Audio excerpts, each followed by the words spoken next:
And on the Abuja Kano, which we inherited, Mr. President, indicated that he doesn't want tax credit. He's respecting the previous tax credit that we inherited from past administration, but we don't want to do tax credit again in his own administration. So the sections 1 and 3 that we earlier on earmarked for tax credit is now going to be procured. But FEC had earlier on approved the Beja section, which is 162 kilometers for 740 billion. Now we have not had it so good with Beja because we've been negotiating with them since September 2023. But yesterday we said this negotiation must come to a stop. And so we're giving them 7 days.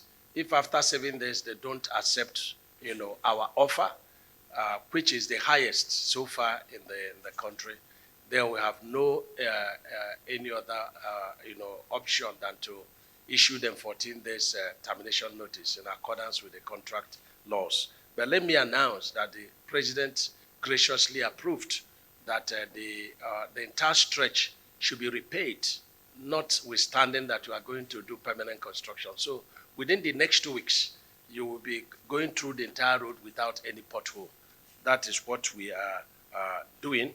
And the Sokoto Badagry, let me announce that Mr. President had directed immediate, starting of the construction of the Sokoto section, which we are going to flag off the construction tomorrow afternoon by 2 p.m. It's going to be live in some of the TV stations. And then KB, 11 a.m. on Friday. It's good to announce that. And again, a lot of issues on Oyo Bomosho. Let me say that some of these projects have lasted for 18 years. They're all inherited projects. So we are going to do repairs on the Oyo Bomosho, and we are also doing a procurement process. The same thing, work is going on Makodi to 9th Mile, but we've directed for, some repairs, procurement to, happen on that. Same with Kasinala, in Cross River and Makodi. So I just needed to say this, not also leaving Oduopani in Cross River and Akwa Ibom sections. So just a few. And so going to the memos that we got approval today, recall that when we took over, the president came on board, he inherited 2,604 projects, and with a contract sum of 13 trillions and a debt profile of 1.6 trillion. What Mr. President, did was to use the 2024 envelope of the Ministry of Works to bring all the projects, to make it, all of them alive. And that's what we did. And that's why we didn't have much of new projects other than maybe few constituency projects from the National Assembly. And so we have been able to manage, the projects as inherited. But there is no way we can cover the 2,604 projects, at the same time. So what FEC directed is to begin to rescope the projects and begin to phase the project in line with available, budgetary provisions. And that's what we did. And we did that in the construction of, Buo, Kangiwa, Kamba, Gaya, Niger Republic Road in Kebbi State.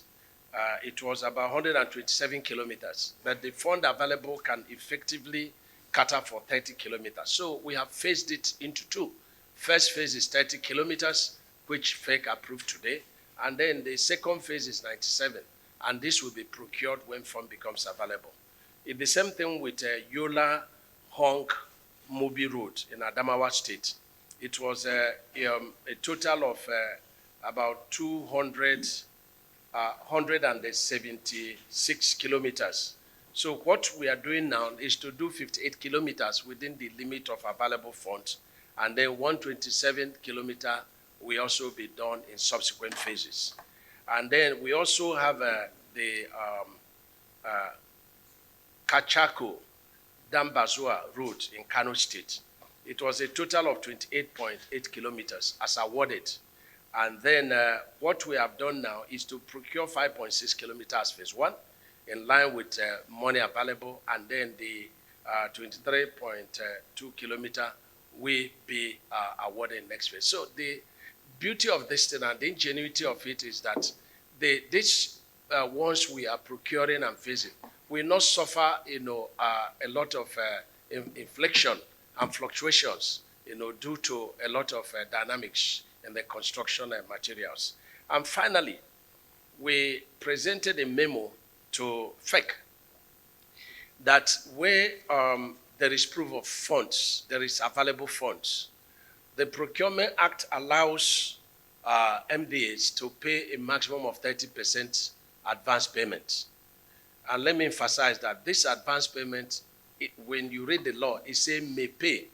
And so when people are giving contracts and they don't mobilize and they say they have not been paid a mobilization, it is not legally binding because the word says may pay. And so some people turn it shall pay. So no, it's may pay. So where we have funds and we have available fund beyond this 30%. So what we are, we requested from FEC is approved that we first pay 30%, which is the Procurement Act, and not more. And then when the contractor has started work, and to the satisfaction of the Ministry of Works, we should be allowed to pay additional funds.